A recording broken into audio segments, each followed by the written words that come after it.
नमस्कार, welcome to my channel. बहुत बहुत स्वागत है आप लोगों का हमारे चैनल एजुकेशनल एकेडमी पे। तो चलिए स्टार्ट करते हैं आज का सेशन। ठीक है, तो जल्दी से जुड़ जाएं और सेशन को शेयर कर दीजिए। तो हम लोग स्टार्ट करते हैं आज का सेशन।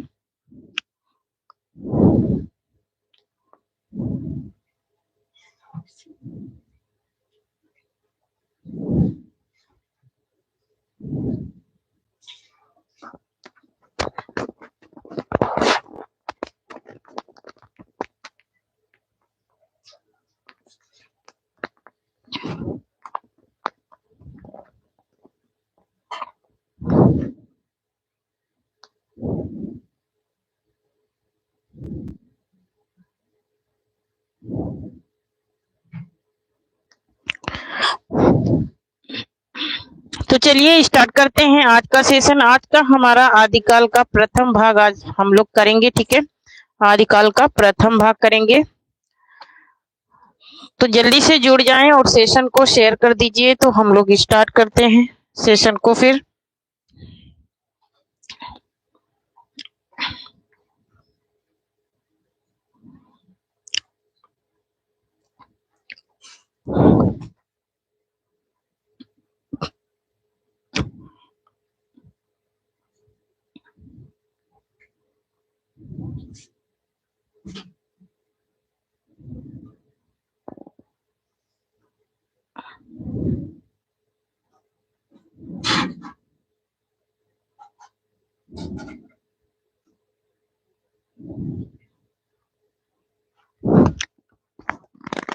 तो आज हम लोग करेंगे आदिकाल से। ठीक है, आदिकाल से आज हम लोग करेंगे। तो जल्दी से जुड़ जाएं और जल्दी से सेशन को शेयर कर दीजिए। ठीक है, तो यहाँ पर देखिए आज हम लोग आदिकाल के क्वेश्चन करने जा रहे हैं। तो पहला क्वेश्चन है कि आदिकाल को आरंभिक काल किसने कहा है? गणपत चंद्र गुप्त ने, मिश्र बंधु ने, आचार्य विश्वनाथ ने या फिर रामचंद्र शुक्ल ने? जल्दी से बताएं यहाँ पर इसका राइट आंसर क्या हो जाएगा। यहाँ पर इसका राइट आंसर क्या हो जाएगा? तो आदिकाल को आरंभिक काल की संज्ञा किसने दी है, किस विद्वान ने दी है, ये बात यहाँ पर पूछ रहा है। तो यहाँ पर इसका राइट आंसर हो जाएगा ऑप्शन नंबर बा हो जाएगा, मिश्र बंधुओं ने दिया है, आदिकाल का आरंभिक काल नाम दिया है। नेक्स्ट देख लेते हैं। नेक्स्ट है मैथिल कोकिल के नाम से कौन जाना जाता है? मैथिल कोकिल के नाम से किसे जाना जाता है, ये बात पूछ रहा है। मैथिल कोकिल के नाम से।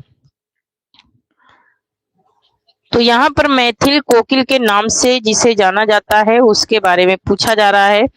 तो यहाँ पर इसका क्या विद्यापति को या फिर अमीर खुसरो को या फिर कालिदास त्रिवेदी को या फिर चंद्र बरदाई को? यहाँ पर इसका राइट आंसर क्या हो जाएगा? तो ऑप्शन नंबर यहाँ पर आ राइट हो जाएगा, विद्यापति को जाना जाता है मैथिल कोकिल के नाम से। ऑप्शन नंबर यहाँ पर आ राइट हो जाएगा। नेक्स्ट देख लेते हैं।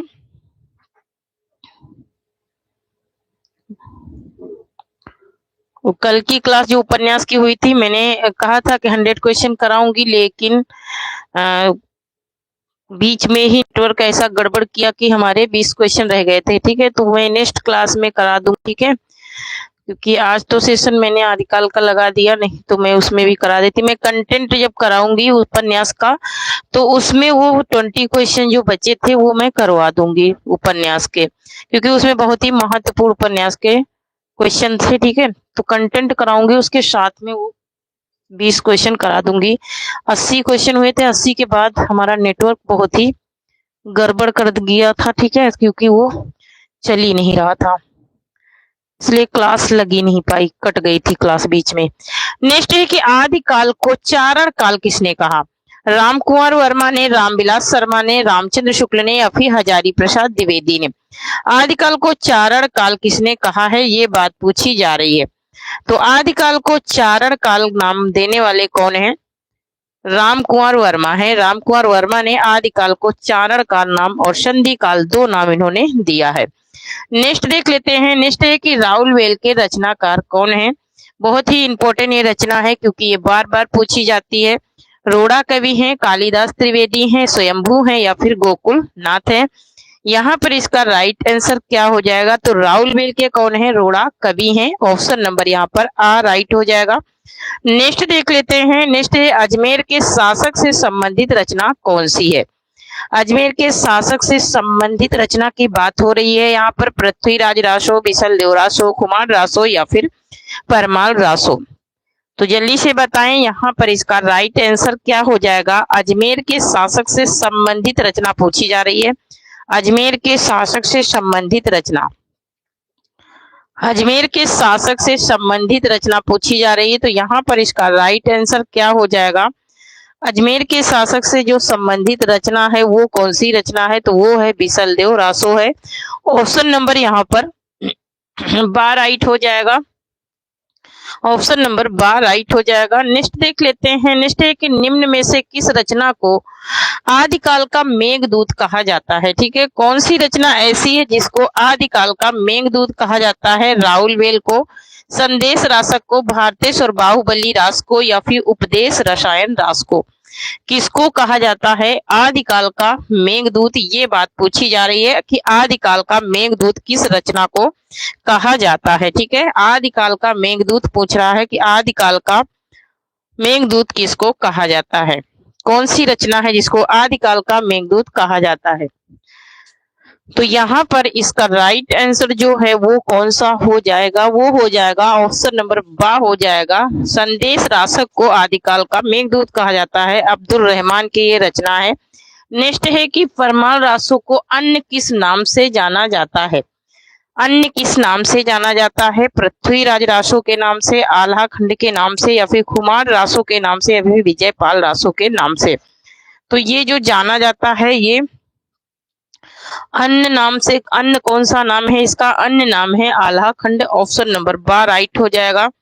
नेक्स्ट है कि रासो शब्द की उत्पत्ति रसायन से किसने मानी है? रासो शब्द की जो उत्पत्ति है वो रसायन से किसने मानी है? ग्रासा दत्तासी ने, रामचंद्र शुक्ल ने, पंडित हर प्रसाद शास्त्री ने या फिर हजारी प्रसाद द्विवेदी ने? यहाँ पर इसका राइट आंसर क्या हो जाएगा? रासो शब्द की जो उत्पत्ति है वो रसायन से किसने मानी है? ये बात यहाँ पर पूछी जा रही है। तो रासो शब्द की जो उत्पत्ति रसायन से मानने वाले विद्वान है वो कौन है? वो है रामचंद्र शुक्ल हैं। ऑप्शन नंबर यहाँ पर बा राइट हो जाएगा। रामचंद्र शुक्ल ने रसायन से माना है। नेक्स्ट है कि डॉक्टर राम कुंवर वर्मा के अनुसार हिंदी का प्रथम कवि कौन है ना? प्रथम कवि बहुत पूछे जाते हैं, अंतिम भी पूछे जाते हैं। तो राम कुंवर वर्मा के अनुसार पूछा जा रहा है कि राम कुंवर वर्मा ने किसको प्रथम कवि माना है? ये बात यहाँ पूछी जा रही है। तो यहाँ पर कह रहा क्या सरहप्पा को माना है या फिर देवसेन को या फिर स्वयंभू को या फिर अब्दुल रहमान को?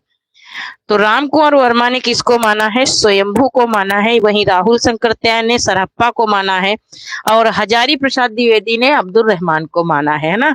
तो ये प्रथम कवि मानने वाले आचार्य हैं। तो राम कुंवर वर्मा ने स्वयंभू को माना है। नेक्स्ट देख लेते हैं। नेक्स्ट है भारतेश और बाहुबली रास के रचनाकार कौन है? गणपति चंद्र गुप्त हैं, शालिभद्र सूरी हैं, जगनीक हैं या फिर सरहद पाद हैं? तो यहाँ पर इसका राइट आंसर हो जाएगा ऑप्शन नंबर बा हो जाएगा। कौन है? शालिभद्र सूरी की ये रचना है भारतेश और बाहुबली रास।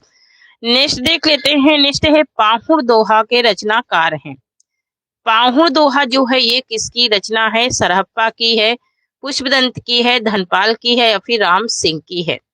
तो पाहुड़ दोहा जो रचना है ये राम सिंह की रचना है। ऑप्शन नंबर यहाँ पर दा राइट हो जाएगा। नेक्स्ट देख लेते हैं। नेक्स्ट है पृथ्वीराज रासों में कितने सर्ग हैं? पृथ्वीराज रासों में सर्गों की संख्या पूछ रहा है कि कितने सर्ग हैं पृथ्वीराज रासों में? कह रहा क्या 69 हैं या फिर 74 हैं या फिर 72 हैं या फिर 71 हैं? तो यहाँ पर इसका राइट आंसर क्या हो जाएगा? तो पृथ्वीराज रासों में सर्गों की संख्या कितनी है? 69 है। ऑप्शन नंबर आ राइट हो जाएगा। नेक्स्ट देख लेते हैं।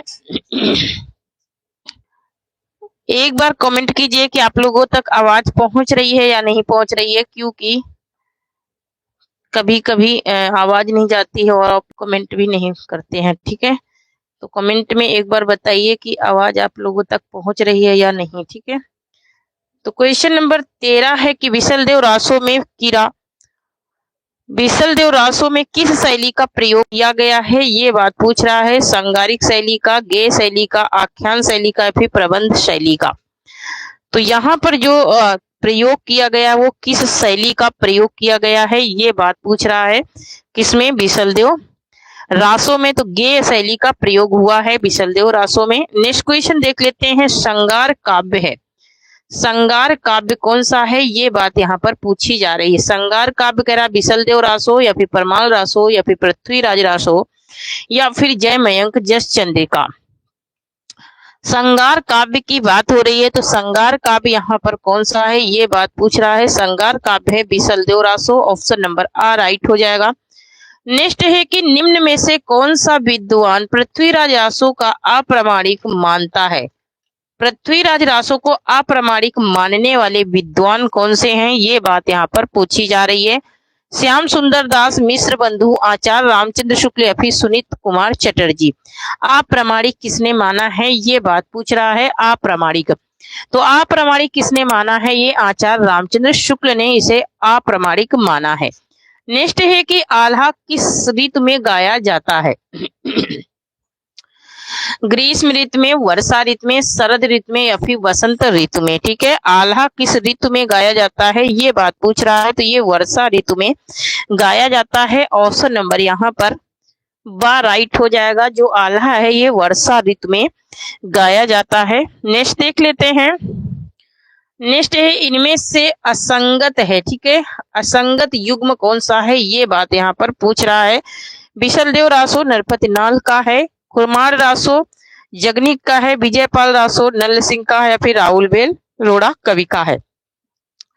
यहाँ पर गलत को बताना है कि गलत कौन सा है। तो यहाँ पर जो कुमार रासो है ये जगनिक का नहीं है, ऑप्शन नंबर बा राइट हो जाएगा। कुमार रासो जगनिक का नहीं है। ठीक है, कमेंट में बताइए किसका है, कमेंट में बताइए कि ये किसका है। किसी का कमेंट आज शो नहीं कर रहा है, क्या बात है भाई। तो नेक्स्ट देख लेते हैं। नेक्स्ट है कि श्रावकाचार का रचना काल क्या है। श्रावकाचार का रचना काल क्या है, 933 ईस्वी, 900 ईस्वी, 1033 ईस्वी या फिर 935 ईस्वी। श्रावकाचार का रचना काल, तो श्रावकाचार का जो रचना काल है उसकी बात हो रही है। श्रावकाचार का जो रचना काल का समय है वो है 933 ईस्वी, ऑप्शन नंबर आ राइट हो जाएगा। नेक्स्ट है कि राजमती से रूठकर विसलदेव कहाँ गए थे, कर्नाटक, उड़ीसा, मध्य प्रदेश या फिर तमिलनाडु। यहाँ पर इसका राइट आंसर क्या हो जाएगा, तो यहाँ पर ऑप्शन नंबर बा राइट हो जाएगा। उड़ीसा गए थे विसलदेव रूट करके राजमती से। नेक्स्ट क्वेश्चन है कि वीर गाथा कालीन रासो काव्य में किस विषय का वर्णन है। ठीक है, किस विषय का वर्णन नहीं है। वीर गाथा कालीन रासो काव्य में किस विषय का वर्णन जो है नहीं है, ये बात पूछी जा रही है। आश्रयदाता का अति रंजनापूर्ण वर्णन या फिर इतिहास और कल्पना का वर्णन या फिर कृष्ण लीला का प्रतिपादन या फिर युद्धों का सजीव एवं गत्यात्मक वर्णन।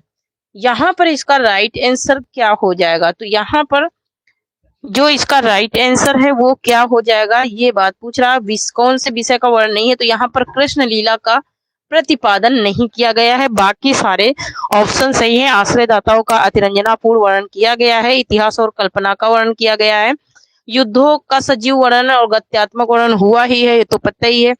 नेक्स्ट देख लेते हैं। नेक्स्ट है कि आदिकाल को वीर काल किसने कहा है।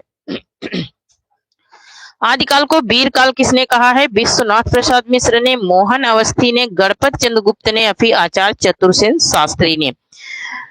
तो आदिकाल को वीर काल नाम देने वाले कौन है, वो है आचार्य विश्वनाथ प्रसाद मिश्र हैं। आचार्य विश्वनाथ प्रसाद मिश्र ने आदिकाल को वीर काल कहा है। नेक्स्ट है कि निम्न में से कौन सा वीर गाथात्मक रासो काव्य नहीं है। नहीं की बात हो रही है। पृथ्वीराज रासो, विसलदेव रासो, परमाल रासो या फिर हमीर रासो। यहाँ पर इसका राइट आंसर क्या हो जाएगा, क्वेश्चन नंबर 22 का पूछ रहा है। तो क्वेश्चन नंबर 22 का जो राइट आंसर है वो हो जाएगा ऑप्शन नंबर बा, विसलदेव रासो। नेक्स्ट है कि पृथ्वीराज रासो को सर्वप्रथम अप्रामाणिक किसने माना है। अप्रामाणिक मानने वाले कौन है, ये बात यहाँ पर पूछी जा रही है। क्वेश्चन नंबर 23 का राइट आंसर क्या हो जाएगा, तो डॉक्टर बूलर ने माना है, यहाँ पर बराबर दिख नहीं रहा ना, डॉक्टर किसने माना है, डॉक्टर बूलर ने माना है, किसने माना है, डॉक्टर बूलर ने माना है। नेक्स्ट देख लेते हैं,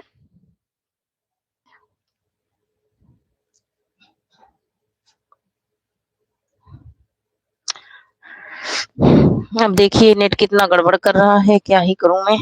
नेक्स्ट है कि निम्न में से कौन सी आदिकाल की विशेषता नहीं है, नहीं की बात हो रही है, वीरता की, यहाँ पर कह रहा कि वीरता की प्रवृत्ति या फिर संगारिकता या फिर अवलंबन रूप में प्रकृति का चित्रण या फिर राष्ट्रीयता की भावना, नहीं की बात हो रही है, यहाँ पर नहीं की बात हो रही है, तो यहाँ पर राष्ट्रीयता की भावना का वर्णन नहीं है, ऑप्शन नंबर यहाँ पर द राइट हो जाएगा। नेक्स्ट क्वेश्चन देख लेते हैं, गणपत चंद्रगुप्त ने हिंदी का प्रथम कवि किसे माना है, गणपत चंद्रगुप्त ने हिंदी का प्रथम कवि किसे माना है, शालिभद्र सूरी को, गणपत विद्यापति को, स्वयंभू को या फिर सरहप्पा को। यहाँ पर इसका राइट आंसर क्या हो जाएगा, तो ऑप्शन नंबर आ राइट हो जाएगा, इन्होंने शालिभद्र सूरी को हिंदी का प्रथम कवि माना है।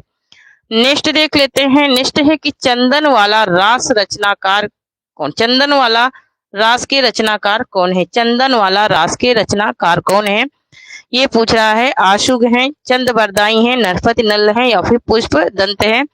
यहाँ पर इसका राइट आंसर क्या हो जाएगा, क्वेश्चन नंबर 26 का राइट आंसर हो जाएगा ऑप्शन नंबर आ, आशुग का, ये आशुग की रचना है। नेक्स्ट है हमीर रासों के रचनाकार कौन है, हमीर रासों की बात हो रही है, जगनिक है, नरपति नल है, सारंगधर है या फिर आशुग है। तो हमीर रासों के रचनाकार पूछ रहा है, हमीर रासों के, तो हमीर रासों के कौन है, सारंगधर है, ऑप्शन नंबर सा राइट हो जाएगा। नेक्स्ट है कि हिंदी में चंद को छंदों का राजा कहा जा सकता है, हिंदी में चंद को छंदों का राजा कहा जा सकता है, ये कथन किसका है, ये बात पूछ रहा है, यह कथन किसका है, नामवर सिंह का है, शुक्ल का है या फिर बच्चन सिंह का है या फिर डॉक्टर बूलर का है। यहाँ पर इसका राइट आंसर क्या हो जाएगा, क्वेश्चन नंबर 28 का ऑप्शन नंबर आ हो जाएगा, ये नामवर सिंह का कथन है। नेक्स्ट देख लेते हैं, रासो शब्द की उत्पत्ति राजशिव से किसने मानी है, राजशिव से किसने माना है, ग्रासा तासी ने, शिव सिंह सेंगर ने, डॉक्टर गियर्सन ने या फिर आचार्य शुक्ल ने। यहाँ पर इसका राइट आंसर क्या हो जाएगा, तो यहाँ पर इसका राइट आंसर हो जाएगा ऑप्शन नंबर आ हो जाएगा, ग्रासादा तासी ने। नेक्स्ट है आदिकाल को सिद्ध सामंत काल किसने कहा है, राहुल शंकरत्यायन ने, नामवर सिंह ने, हजारी प्रसाद द्विवेदी ने, मिश्र बंधु ने। आदिकाल को सिद्ध सामंत काल कहने वाले हैं राहुल शंकरत्यायन, ऑप्शन नंबर आ राइट हो जाएगा। नेक्स्ट है कि आत्मबोध किसकी रचना है, आत्मबोध जो है ये किसकी रचना है, ये बात पूछ रहा है, आत्मबोध। जो लोग सेशन में आज नए आए हैं वो चैनल को सब्सक्राइब जरूर करें, ठीक है। नेक्स्ट है यहाँ पर कि आत्मबोध के रचनाकार कौन है, जलंधर नाथ है, गोरखनाथ है, मच्छेंद्र नाथ है या फिर इनमें से कोई नहीं है। आत्मबोध किसकी रचना है, तो आत्मबोध जो रचना है वो है किसकी, गोरखनाथ की रचना है। नेक्स्ट देख लेते हैं, सिद्ध कवियों द्वारा प्रयुक्त भाषा को क्या कहा जाता है, सिद्ध कवियों द्वारा प्रयुक्त भाषा को क्या कहा जाता है, ये बात पूछ रहा है। यहाँ पर डिंगल कहा जाता है, अभ्रंश कहा जाता है, संघा कहा जाता है, फिर अवाहट कहा जाता है। तो यहाँ पर इसका राइट आंसर क्या हो जाएगा, तो ऑप्शन नंबर सा हो जाएगा, संघा भाषा कहा जाता है। नेक्स्ट है कि हालात ए कन्हैया किसकी रचना है, हालात ए कन्हैया किसकी रचना है, विद्यापति की है, अमीर खुसरो की है, नरपति नल की है, फिर इनमें से कोई नहीं। यहाँ पर इसका राइट आंसर क्या हो जाएगा, क्वेश्चन नंबर 33 का राइट आंसर हो जाएगा हमारा ऑप्शन नंबर बा हो जाएगा, अमीर खुसरो को कहा जाता है हालात ए कन्हैया, इसको कहा जाता है अमीर खुसरो को कहा जाता है हालात ए कन्हैया। नेक्स्ट देख लेते हैं, नेक्स्ट है पंडित चंद्रधर शर्मा गुलेरी ने किसको पुरानी हिंदी का प्रथम कवि स्वीकार किया है, सरहप्पा को, स्वयंभू को, राजा मुंज को या फिर पुष्प दंत को। यहाँ पर इसका राइट आंसर क्या हो जाएगा, तो यहाँ पर जो इसका राइट आंसर है वो हो जाएगा ऑप्शन नंबर सा, चंद्रधर शर्मा ने किसको किया है पुरानी हिंदी का प्रथम कवि, इन्होंने राजा मुंज को स्वीकार किया, ऑप्शन नंबर यहाँ पर सा राइट हो जाएगा। नेक्स्ट देख लेते हैं, नेक्स्ट है कि निम्न में से किस रासो काव्य का मूल वर्ण विषय वीर रस ना होकर श्रृंगार रस है, पृथ्वीराज रासो, विशलदेव रासो, कुमार रासो या फिर परमाल रासो। यहाँ पे इसका राइट आंसर क्या हो जाएगा? तो यहाँ पर जो इसका राइट आंसर है वो हो जाएगा ऑप्शन नंबर बा, विशलदेव रासो जो है ये वीर रस ना होकर के ये श्रृंगार रस में ये लिखा हुआ है। नेक्स्ट देख लेते हैं।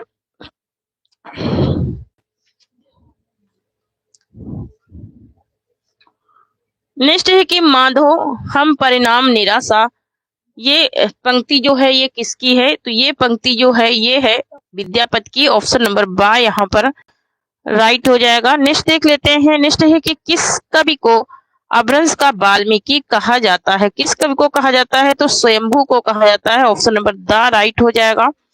नेक्स्ट देख लेते हैं। नेक्स्ट है कि किस कवि को अभिनव जयदेव नाम से जाना जाता है? तो अभिनव जयदेव के नाम से किसको जाना जाता है? विद्यापति को जाना जाता है। अभिनव जयदेव के नाम से जाना जाता है, विद्यापति को जाना जाता है। नेक्स्ट है उपदेश रसायन के रचनाकार कौन है? तो उपदेश रसायन के रचनाकार की बात हो रही है। उपदेश रसायन किसका है? ये जिनदत्त सूर्य का है, ऑप्शन नंबर आ राइट हो जाएगा। नेक्स्ट देख लेते हैं। नेक्स्ट है कि निम्न में कौन सी शिलांकृत कृति कही जाती है? पाहुड़ दोहा, राउलवेल, प्रकट पैगलम या फिर वर्ण रत्नाकर, है ना। शिलांकृत मतलब कि जो शिलाओं पर लिखी गई, पत्थरों पर, है ना। तो क्या है? राउलवेल को लिखा गया है शिलाओं पर। नेक्स्ट है कि निम्न में से कौन सी रचना व्याकरण ग्रंथ है? कीर्तिलता, वर्ण रत्नाकर, उक्त व्यक्ति प्राकरण या फिर प्रकट पैगलम। तो यहाँ पर जो व्याकरण ग्रंथ है उसकी बात हो रही है। व्याकरण ग्रंथ कौन सा है? उक्त व्यक्ति प्राकरण है, ऑप्शन नंबर यहाँ पर सा राइट हो जाएगा। नेक्स्ट है परमार्थ प्रकाश के रचनाकार कौन है? परमार्थ प्रकाश के रचनाकार कौन है? राम सिंह है, जो इंद है, मेरुतुंग है या फिर हेमचंद है। यहाँ पर इसका राइट आंसर क्या हो जाएगा? जल्दी से बताएं। तो यहाँ पर जो इसका राइट आंसर है वो हो जाएगा ऑप्शन नंबर बा, जो इंद है इसके रचनाकार। नेक्स्ट है कि निम्न में से कौन सा युग्म संगत है? कौन सा युग्म है जो संगत है? यहाँ पर कह रहा है कि विशलदेव रासो नरपति नल बिल्कुल सही है, कुमार रासो जगनिक का नहीं है, विजयपाल रासो चंद्रबरदाई का नहीं है, परमाल रासो दलपत विजय का नहीं है। ठीक है, तो यहाँ पर जो ऑप्शन नंबर आ है यही क्या है? सही है। ठीक है, ऑप्शन नंबर आ वाला क्या है? सही है। नेक्स्ट देख लेते हैं। नेक्स्ट है कि कालक्रम की दृष्टि से सबसे पुराने कवि कौन है? कालक्रम की दृष्टि से पूछ रहा है। विद्यापति हैं, सूरदास हैं, तुलसीदास हैं या फिर बिहारी हैं। यहाँ पर इसका राइट आंसर क्या हो जाएगा? कालक्रम की दृष्टि से पूछ रहा है, तो कालक्रम की दृष्टि से सबसे पुराने कवि हैं विद्यापति, ऑप्शन नंबर आ राइट हो जाएगा। नेक्स्ट देख लेते हैं। नेक्स्ट है कि किस ग्रंथ में चंद्रबरदाई को छप्पियों का राजा कहा गया है? ठीक है, शिव सिंह सरोज में, पृथ्वीराज रासो में, मुंज रासो में या फिर इनमें से कोई नहीं, है ना। तो किस ग्रंथ में कहा गया है चंद्रबरदाई को छप्पियों का राजा? तो ये शिव सिंह सरोज में कहा गया है, ऑप्शन नंबर यहाँ पर आ राइट हो जाएगा। शिव सिंह सरोज में कहा गया है। नेक्स्ट देख लेते हैं। नेक्स्ट है काया तरुवर पंच विडाल किसकी है? कड़प्पा की है, सरप्पा की है, लुइपा की है, फिर सरहप्पा की है। यहाँ पर इसका राइट आंसर क्या हो जाएगा? तो यहाँ पर जो इसका राइट आंसर है वो हो जाएगा क्या? ऑप्शन नंबर यहाँ पर सा राइट हो जाएगा। लुइपा की ये पंक्तियां हैं। नेक्स्ट साहित्य का, चारण साहित्य किस साहित्य का दूसरा नाम है? चारण साहित्य जो है ये किस साहित्य का दूसरा नाम है? ये रासो साहित्य का दूसरा नाम है। नेक्स्ट देख लेते हैं। नेक्स्ट है कि कौल ज्ञान निर्णय के रचनाकार कौन है? कौल ज्ञान निर्णय के रचनाकार की बात हो रही है। कौल ज्ञान निर्णय के रचनाकार कौन है? गोरखनाथ हैं, जलंधर नाथ हैं, गोपी चंद हैं या फिर मच्छेंद्र नाथ हैं। यहाँ पे इसका राइट आंसर क्या हो जाएगा? बहुत ज्यादा नेटवर्क प्रॉब्लम कर रहा, देखो बराबर दिख नहीं रहा, एकदम ब्लर दिख रहा है ना। तो यहाँ पर देखिए ऑप्शन नंबर द राइट हो जाएगा, मच्छेंद्र नाथ है। नेक्स्ट क्वेश्चन देख लेते हैं। नेक्स्ट है कि आदिकाल और भक्ति काल के बीच एक स्वर्मिक कड़ी किसे कहा गया है? एक स्वर्मिक कड़ी किसे कहा गया है? ये बात यहाँ पर पूछ रहा है। जयदेव को, विद्यापति को, जयसी को या फिर जगनिक को। आदिकाल और भक्ति काल के बीच एक स्वर्मिक कड़ी किसको कहा गया है, ये बात पूछ रहा है। तो ये कहा गया है विद्यापति को। नेक्स्ट क्वेश्चन है कि वीर गाथा काल के प्रसिद्ध प्रबंध काव्य का क्या नाम है। प्रसिद्ध प्रबंध काव्य का नाम पूछ रहा है, प्रसिद्ध प्रबंध काव्य का नाम। ठीक है, प्रसिद्ध प्रबंध काव्य का नाम पूछ रहा है कि प्रसिद्ध प्रबंध काव्य का क्या नाम है। पद्मावत है, पृथ्वीराज रासो है, कामायनी है या फिर रामचरितमानस है। यहाँ पर इसका राइट आंसर क्या हो जाएगा, तो प्रसिद्ध प्रबंधात्मक काव्य है पृथ्वीराज रासो है। नेक्स्ट देख लेते हैं किस रासो में महाराणा प्रताप सिंह का भी वर्णन हुआ है। किस रासों में महाराणा प्रताप सिंह का वर्णन हुआ है, ये बात पूछ रहा है। बुद्धि रासों में, कुमार रासों में, विजय पाल रासों में या फिर हमीर रासों में। यहाँ पर इसका राइट आंसर क्या हो जाएगा क्वेश्चन नंबर 51 का, तो क्वेश्चन नंबर 51 मतलब कि 51 का राइट आंसर हो जाएगा ऑप्शन नंबर बा, कुमार रासों में हुआ है किसका, महाराणा प्रताप सिंह का वर्णन। नेक्स्ट देख लेते हैं। नेक्स्ट है कि किस रासो ग्रंथ का एक पद प्रकट पैगलम में मिलता है। हमीर रासों का, पृथ्वीराज रासों का, परमाल रासों का या फिर कुमार रासों का। तो यहाँ पर इसका राइट आंसर क्या हो जाएगा, क्वेश्चन नंबर 52 का राइट आंसर हो जाएगा हमारा ऑप्शन नंबर आ हो जाएगा। ये हमीर रासों में मिलता है एक पद प्रकट पैगलम में। नेक्स्ट देख लेते हैं। नेक्स्ट है कि पृथ्वीराज रासों का सबसे बड़ा समय कौन सा है। पृथ्वीराज रासों का सबसे बड़ा समय कौन सा है। पद्मावत समय है, कनवज युद्ध समय है या फिर कैमाश बद समय है या फिर विनय मंगल समय है। यहाँ पर इसका राइट आंसर क्या हो जाएगा, तो यहाँ पर जो इसका राइट आंसर है वो हो जाएगा ऑप्शन नंबर बा हो जाएगा, कनवज युद्ध हो जाएगा, ऑप्शन नंबर बा राइट हो जाएगा। नेक्स्ट देख लेते हैं। नेक्स्ट है कि निम्न में से कौन सी रचना पुष्पदंत की नहीं है। महापुराण, राजकुमार चर्यु या फिर पाउम चर्यु या फिर जसहर चर्यु, है ना। तो यहाँ पर जो इनकी रचना नहीं है वो है पाउम चर्यु, ये स्वयंभू का है, इनका नहीं है। बाकी के ये तीनों हैं, ठीक है, बाकी के ये तीनों पुष्पदंत के हैं। नेक्स्ट है भविष्यति कहा के रचनाकार कौन है। भविष्यति कहा मोस्ट इंपोर्टेंट है, हेमचंद है, धनपाल है, सरहप्पा है या फिर स्वयंभू है। तो भविष्यति कहा रचना किसकी है ये बात पूछ रहा है। तो भविष्यति कहा जो रचना है ये है धनपाल की, ऑप्शन नंबर यहाँ पर बा राइट हो जाएगा। नेक्स्ट देख लेते हैं। नेक्स्ट है कि मुकरी लिखने का सर्वप्रथम प्रयास किसने किया। मुकरी लिखने का सर्वप्रथम प्रयास करने वाले कौन है, ये बात पूछ रहा है। मुकरी लिखने का सर्वप्रथम प्रयास किसने किया है। अमीर खुसरो ने, चंदबरदाई ने, नरपत नाल ने या फिर पुष्पदंत ने।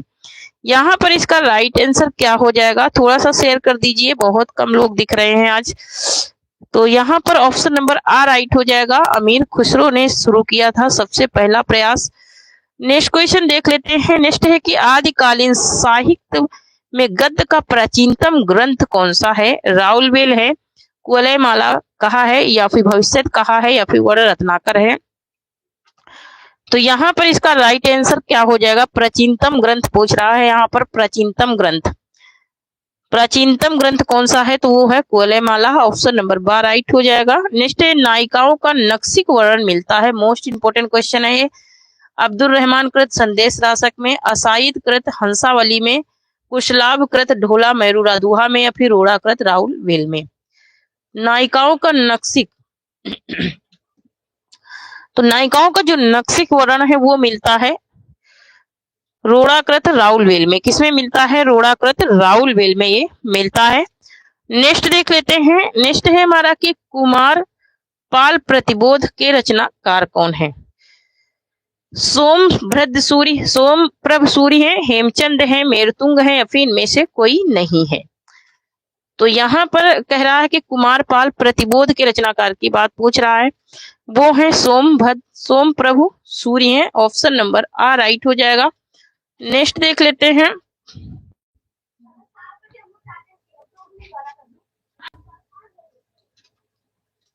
नेक्स्ट है कि 63 सलाका पुरुषों के जीवन का वर्णन हुआ है। 63 सलाका में पुरुषों के जीवन का वर्णन हुआ है चर्यु काव्यों में, महापुराण में, कथा काव्य में या फिर कुमार रासों में। 63 सलाका में किस पुरुषों का के जीवन का वर्णन हुआ है ये बात पूछ रहा है।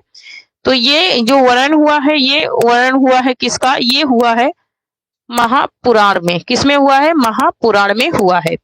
नेक्स्ट क्वेश्चन देख लेते हैं। नेक्स्ट है कि the modern vernacular literature of Hindustan में वर्णित कवियों की संख्या कितनी है? इसमें कवियों की संख्या पूछ रहा है, कुल संख्या इसमें कितनी है? तो वो है 952 कवियों की संख्या है। नेक्स्ट है कि सिद्ध कवियों की भाषा को संज्ञा नाम किसने दिया? मेरुतुंग तथा आनंद तिलक ने, नयादि तथा देवसेन ने, हरिभद्र सूरि तथा राम सिंह ने, या फिर अद्रवज तथा मुनिदत्त ने। किसने दिया है इनका संज्ञा भाषा नाम? ये बात पूछ रहा है। तो ये नाम देने वाले हैं कौन? अद्रवज तथा मुनिदत्त ने दिया है। नेक्स्ट है कि पृथ्वीराज रासो को किसने प्रामाणिक ग्रंथ माना है? डॉक्टर श्याम सुंदर दास ने, डॉक्टर बूलर ने, आचार्य शुक्ल ने, या फिर गौरी शंकर हीराचंद ओझा ने। तो किसने माना है ये बात पूछ रहा है। ये मानने वाले हैं कौन? डॉक्टर श्याम सुंदर दास।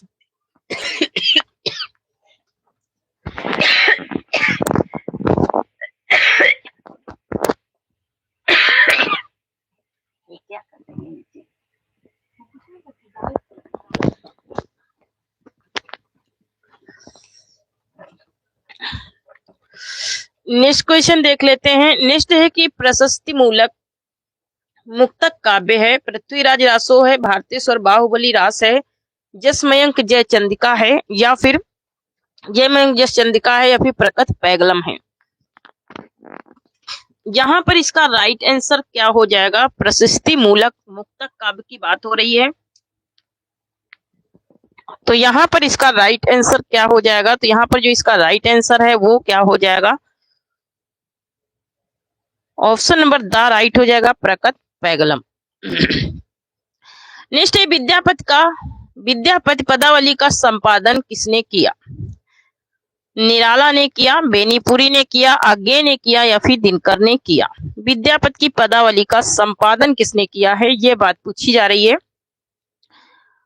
तो विद्यापति की जो पदावली का संपादन करता है उसकी बात हो रही है। तो वो कौन है? बेनीपुरी है। ऑप्शन नंबर यहाँ पर कौन है? तो रामवृक्ष बेनीपुरी है। ऑप्शन नंबर यहाँ पर बा राइट हो जाएगा। नेक्स्ट देख लेते हैं। नेक्स्ट है कवि शेखर और अभिनव जयदेव के नाम से जाना जाता है। विद्यापति को, सूरदास को, दामोदर को, या फिर नंद दास को। तो कवि शेखर विद्यापति को ही जाना जाता है कवि शेखर के नाम से, अभिनव जयदेव के नाम से और मैथिल कोकिल के नाम से। ये इनकी उपाधियां हैं। नेक्स्ट है कि स्वयंभू कृत पाउंचर्य की विषय वस्तु किससे संबंधित है? राम कथा से, कृष्ण कथा से, लोक कथा से, या फिर जातक कथा से। यहाँ पर इसका राइट आंसर क्या हो जाएगा? ऑप्शन नंबर आ हो जाएगा। ये राम कथा पर आधारित है स्वयंभू का पाउंचर्य। नेक्स्ट क्वेश्चन देख लेते हैं। संदेश रासक जो है किस प्रकार का काव्य है? महाकाव्य है, खंड काव्य है, चंपू काव्य है, या फिर गीत काव्य है।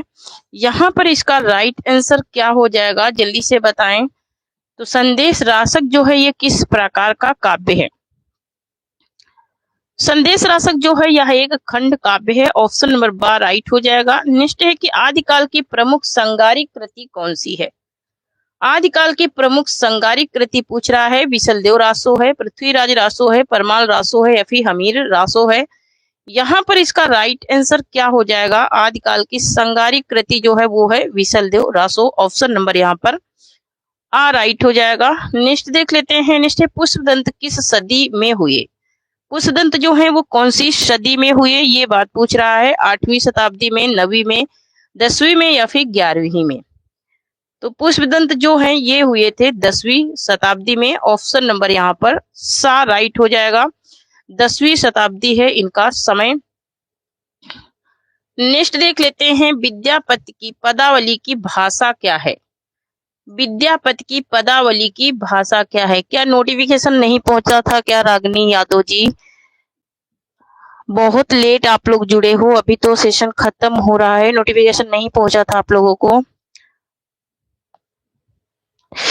तो यहाँ पर देखिए, यहाँ पर कह रहा है विद्यापति की जो पदावली की भाषा है वो क्या है? पदावली की भाषा पूछ रहा है। पदावली की भाषा क्या है? मैथिली है। कौन सी भाषा है? ये मैथिली भाषा में लिखा गया है। विद्यापति की पदावली जो है मैथिली भाषा में लिखी गई है। तो थैंक यू फ्रेंड्स, आज के लिए इतना ही। कल इसका सेकंड भाग मैं पढ़ाऊंगी, ठीक है। कल इसका सेकंड भाग पढ़ाऊंगी जो कि हमारे 140 क्वेश्चन प्लस हैं, ठीक है। 140 प्लस क्वेश्चन है आदिकाल से, तो मैं इसका सेकंड भाग कल करवाऊंगी। तो चलिए आज के लिए इतना ही, तब तक के लिए थैंक यू। जय हिंद, जय भारत। जो लोग सेशन में आज नए आए हैं वो चैनल को सब्सक्राइब जरूर करें, ठीक है।